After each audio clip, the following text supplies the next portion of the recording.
Okay lang na maliitin mo ako. Libre lang naman manghusga. Pero mahal maningil ang karma.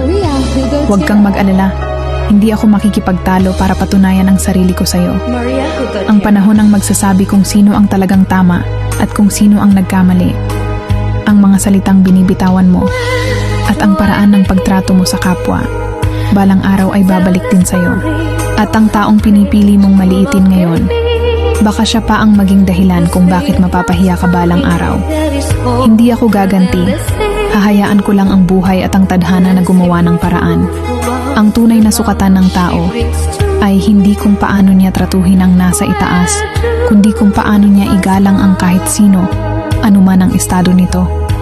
Darating ang araw malalaman mong mali ka, at sa oras na yon, kakainin mo at lulunukin mo lahat ng sinabi mo sa akin.